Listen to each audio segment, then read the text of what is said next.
Subscribe करा incredible memories चॅनलला आणि बरोबरच बेल नोटिफिकेशन आयकॉनवरती सुद्धा क्लिक करा, जेणेकरून येणाऱ्या व्हिडिओची नोटिफिकेशन तुम्हाला सर्वप्रथम मिळतील।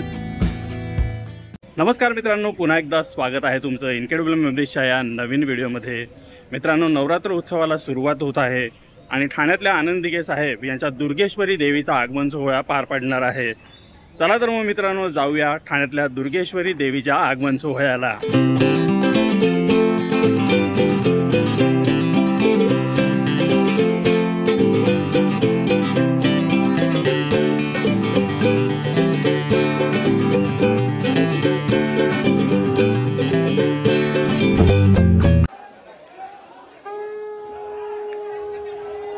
ही देवी ज्या मूर्तिकाराकडून आणली जाते तिथली दृश्य आपण पाहतोय।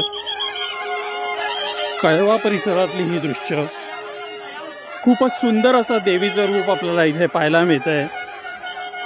मुंबईमध्ये पुढील 1-2 दिवस मुसळधार पावसाची शक्यता वर्तवण्यात आलेली आहे, त्यामुळे इथे ढगाळ वातावरण पाहायला मिळत आहे आणि अधूनमधून थोडा पाऊसही पडतोय आणि पावसाळी वातावरण असतानाही इथं आपल्याला मोठी गर्दी पाहायला मिळते।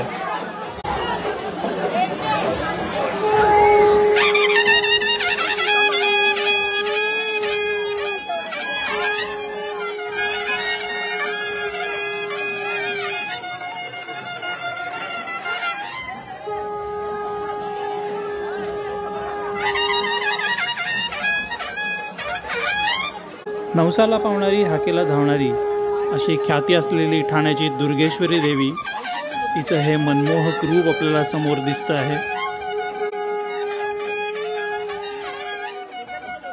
आपल्या लाडक्या गणपती बाप्पाला निरोप दिल्यानंतर आता नवरात्र उत्सवाला सुरुवात होत आहे। 22 सप्टेंबर ते 2 ऑक्टोबर या काळामध्ये नवरात्र उत्सव साजरा केला जाणार आहे आणि या नवरात्र उत्सवानिमित्त विविध मंडळांमध्ये देवीचं आगमन होत आहे। ठाण्यातली दुर्गेश्वरी देवी म्हणजे टेंबी नाक्याची देवी, हिचा आगमन सोहळा पार पडत आहे। ठाण्यामध्ये सध्या उत्साहाचं आणि जल्लोषाचं वातावरण आहे। महाराष्ट्रातील सुप्रसिद्ध देवींपैकी एक म्हणजे धर्मवीर आनंद दिघे साहेब यांची ठाण्यातील दुर्गेश्वरी देवी। ठाण्यातला सर्वात मोठा उत्सव म्हणजे आनंद दिघे यांच्या देवीचा आगमन सोहळा आहे। यावर्षी या नवरात्र उत्सवाचं 48वं वर्ष आहे। ही देवी आनंद दिघेंची देवी, टेंबी नाक्याची देवी, ठाण्याची दुर्गेश्वरी अशा विविध नावांनी प्रसिद्ध आहे। या देवीचं दर्शन घेण्यासाठी भाविक लाखोच्या संख्येने गर्दी करतात। या नवरात्र उत्सवामधले काही खास क्षण मी तुमच्यासाठी घेऊन आलेलो आहे। नवरात्र उत्सवामध्ये गरबा दांडिया खेळण्याचा उत्साह आणि जल्लोष पाहायला मिळतो। गरबा आणि दांडियाच्या आयोजनामध्ये ठाणेकर आणि गोरगरिबांना गरब्याचा आणि नवरात्र उत्सवाचा आनंद घेण्यासाठी अडवणूक केली जात होती। हीच बाब धर्मवीर आनंद दिघे साहेब यांना खटकली आणि त्यांनी टेंबी नाका या ठिकाणी नवरात्र उत्सव साजरा करून या ठिकाणी गरबा आणि दांड्याचं आयोजन करण्याचं ठरवलं। सन 1978 साली आनंद दिघे यांनी पहिला नवरात्र उत्सव साजरा केला। आनंद दिघे यांनी भरवलेल्या गरब्यामध्ये पहिल्याच वर्षी हजारो दांडिया रसिकांनी हजेरी लावली। भाविकांची गर्दी आणि टेंबी नाक्यावरील दांड्याची चर्चा मुंबई आणि इतर शहरांपर्यंत पोहोचली। त्याकाळी कोणतेही निर्बंध नव्हते आणि त्यामुळे गरबा रसिकांसाठी सकाळी 6 वाजेपर्यंत दांड्या सुरू असायचा। लालबागच्या राजाचं दर्शन घेण्यासाठी आता जेवढी भाविकांची गर्दी असते त्याहूनही जास्ती गर्दी आनंद दिघे साहेब यांच्या टेंबी नाक्यावरील देवीच्या दर्शनाला व्हायला लागली।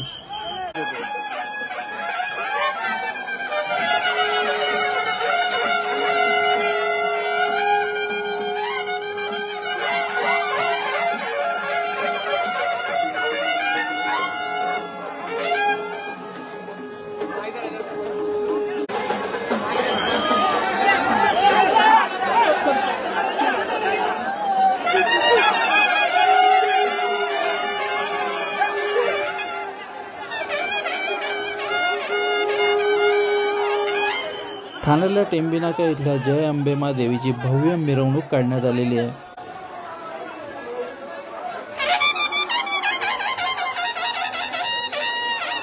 अनेक नेते मंडळींसोबतच ठाणेकरांनी या मिरवणुकीमध्ये मोठ्या संख्येने सहभाग घेतलेला आहे। दुपारी ही मिरवणूक कळवा येथून काढण्यात येते आणि रात्री उशिरा देवी तिच्या मंडपामध्ये विराजमान होते। कळवा येथून ही मिरवणूक निघालेली आहे आणि देवीचं मनमोहक रूप आपल्याला इथे पाहायला मिळतं आहे। देवीचं हे मनमोहक रूप पाहण्यासाठी भक्तांनी तिथे गर्दी केलेली आहे। देवीचं हे मनमोहक रूप कॅमेरामध्ये बंदिस्त करण्यासाठी अनेक जणांची धडपड चाललेली आहे। माननीय उपमुख्यमंत्री एकनाथ शिंदे साहेब इथे हजर आहेत।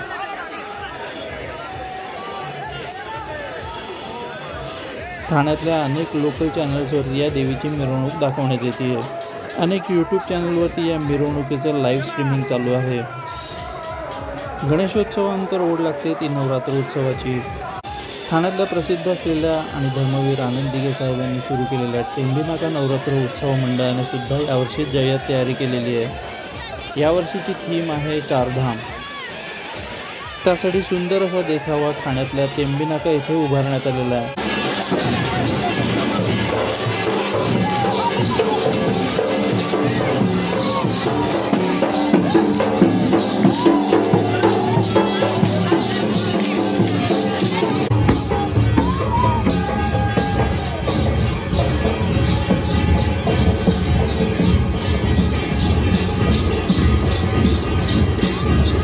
यावर्षीचा उत्सव सुद्धा मोठ्या दिमाखात साजरा केला जाणार आहे। जेव्हा या उत्सवाची सुरुवात झाली त्या काही शिवसेनेचे जिल्हा प्रमुख आनंद दिघे साहेब होते आणि शिवसेना प्रमुख बाळासाहेब ठाकरे यांच्यासह मोठमोठे नेते या उत्सवाला भेट देत होते। दरवर्षी अनेक मोठी नेते मंडळी आणि सेलिब्रिटी इथे दर्शनासाठी येत असतात। दरवर्षी हजारो महिला या देवीची ओटी भरण्यासाठी इथे येतात। स्मित हास्य मुद्रा, बोलकी, सोज्वळ असे रूप असलेल्या या मूर्तीचे डोळे पाहून मन प्रसन्न होते।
या देवीची स्थापना आणि पूजा मुहूर्तावर होते।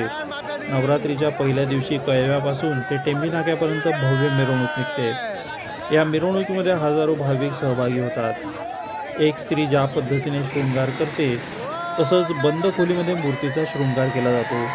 तिथे मूर्तिकार आणि त्यांचे नेमलेले सहकारी यांच्याशिवाय दुसऱ्या कोणालाही प्रवेश नसतो।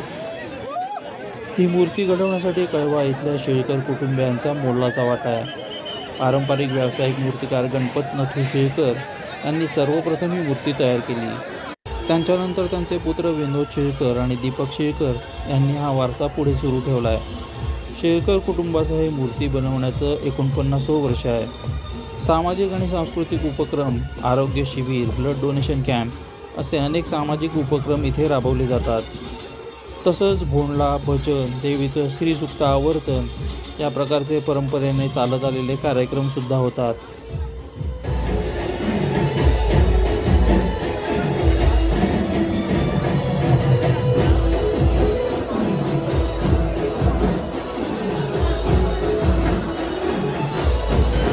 1978 मध्ये आनंदिके साहेबांनी या उत्सवाची सुरुवात केली आणि अल्पावधीतच हा उत्सव महाराष्ट्र आणि महाराष्ट्राबाहेर प्रसिद्ध झाला।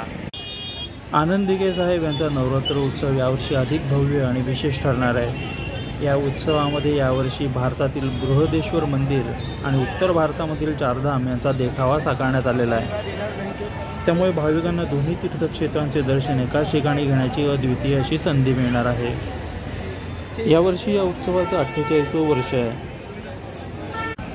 सामाजिक एकोपा वृद्धिंगत व्हावा आणि या निमित्ताने भावी तरुण पिढीवरती संस्कार होऊन त्यांच्या विचारांना दिशा मिळावी, त्यांचे प्रबोधन व्हावे, हा हेतू डोळ्यासमोर ठेवून धर्मवीर आनंदिके साहेबांनी या नवरात्र उत्सवाचा प्रारंभ केला।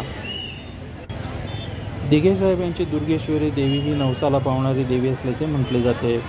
त्यासाठी या देवीच्या दर्शनाकरता केवळ ठाणे शहरातूनच नाही तर संपूर्ण महाराष्ट्रातून भक्त येत असतात आणि म्हणूनच दरवर्षी या देवीचा देखावा हा वेगवेगळ्या संकल्पांवरती साकारला जातो।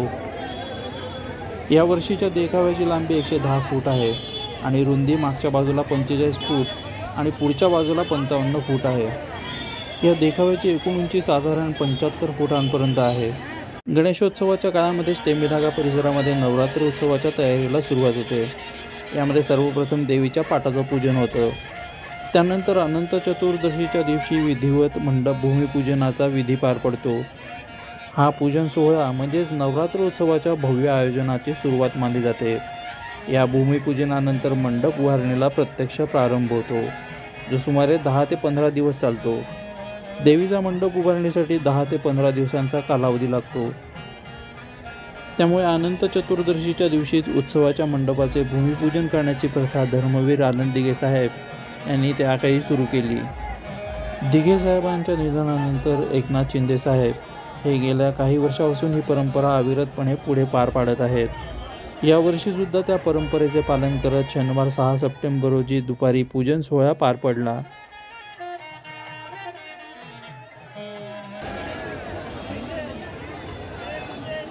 या देखाव्यासाठी एकूण 125 खांब वापरलेले आहेत आणि प्रत्यक्ष 26 खांबामध्ये 5 खांब अंतर्भूत आहेत। या देखाव्याचे आर्किटेक्चर काम पूर्णपणे तामिळनाडू इथल्या प्रसिद्ध बृहदेश्वर मंदिराच्या आर्किटेक्चरवरती आधारित आहे। या मंदिरातली शिवलिंगाची उंची 29 फूट आहे आणि ते एकाच ग्रॅनाइटच्या दगडापासून बनवलेले आहे। स्थानिक लोकांच्या श्रद्धेनुसार जगामध्ये भोलेनाथ कुठे अस्तित्वात असतील तर ते बृहदेश्वर मंदिर इथे आहेत। या मंदिराच्या मूळ रचनेमध्ये देखाव्यामध्ये एक बदल करण्यात आलेला आहे, तो म्हणजे बृहदेश्वर मंदिराचा कळस इथे साकारण्यात आलेला नाही आहे। बऱ्याच लोकांचं महाराष्ट्र आणि इतर राज्यामध्ये झालेल्या नैसर्गिक आपत्तीमुळे नुकसान झालेलं आहे। त्यासाठी दुर्गेश्वरी देवीच्या चरणी एक प्रार्थना किंवा गाऱ्हाण मांडलं जाणार आहे आणि म्हणूनच मंदिराच्या कळसाच्या भागामध्ये आणि आतल्या गाभाऱ्यामध्ये संपूर्ण चारधाम मंदिराची माहिती आणि मंदिराची प्रतिकृती उभारण्यात आलेली आहे। कला दिग्दर्शक अमन विधाटे यांनी या देखाव्याचं काम केलेलं आहे। प्रवेशद्वारावरतीच 29 फुटांची भगवान शंकराची मूर्ती उभारण्यात आलेली आहे। तिच्या आसपासच चारधाम देवालय उभे करण्याचा प्रयत्न करण्यात आलेला आहे। हा देखावा तयार करण्याचं काम मागील 2.5 ते 3 महिन्यापासून सुरू आहे। 200 ते 250 कलाकारांनी मिळून या देखाव्याचं काम पूर्ण केलेलं आहे। नवरात्रोत्सवामध्ये दररोज महाआरती, भजन, कीर्तन आणि विविध सांस्कृतिक कार्यक्रमांचे इथं आयोजन केलं जातं। दुर्गेश्वरी देवीची मूर्ती अत्यंत कलात्मक आहे। तिची सजावट, मंडपाची भव्य रचना आणि प्रकाशयोजना हे या उत्सवाचं खास आकर्षण असतं। या सोहळ्याला पाहण्यासाठी ठाणे शहराबरोबरच मुंबई, नवी मुंबई, कल्याण, डोंबिवली इथूनही मोठ्या प्रमाणात भाविक इथे येतात। उत्सवाच्या निमित्ताने टेंभीनागा परिसर अत्यंत भक्तिमय वातावरणाने दुमदुमून जातो।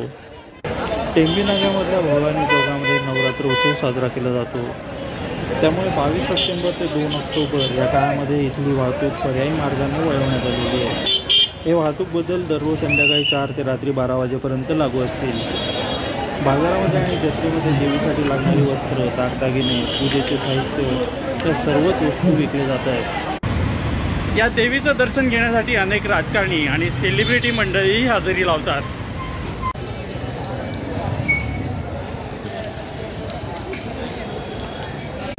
नवरात्रीचे 9 दिवस इथे दुर्गेश्वरी देवीची यात्रा भरते आणि हजारो लाखो भाविक त्याच्यामध्ये सहभागी होतात।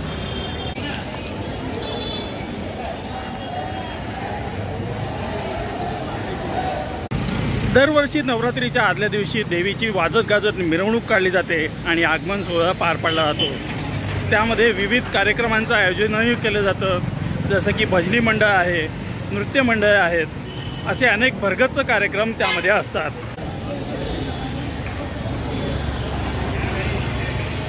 तर मित्रांनो, हा होता दुर्गेश्वरी देवीचा आगमन सोहळा। तुम्हाला कसा वाटला हा व्हिडिओ ते मला खाली कमेंट करून नक्की सांगा। आणि हा व्हिडिओ जर तुम्हाला आवडला असेल आणि अजूनही तुम्ही इनक्रेडिबल मेमरीज चॅनलला सबस्क्राईब केलं नसेल तर जरूर सबस्क्राईब करा। बरोबरच बेल नोटिफिकेशन आयकॉनवरती सुद्धा क्लिक करा, जेणेकरून येणाऱ्या व्हिडिओची नोटिफिकेशन तुम्हाला सर्वप्रथम मिळतील। भेटूया आपल्या पुढच्या व्हिडिओमध्ये। धन्यवाद। तर मंडळी, कसा वाटला तुम्हाला हा व्हिडिओ ते मला खाली कमेंट करून नक्की कळवा आणि आपल्या चॅनलला लाईक, शेअर आणि सबस्क्राईब करायला विसरू नका। भेटूया पुढच्या व्हिडिओमध्ये। धन्यवाद।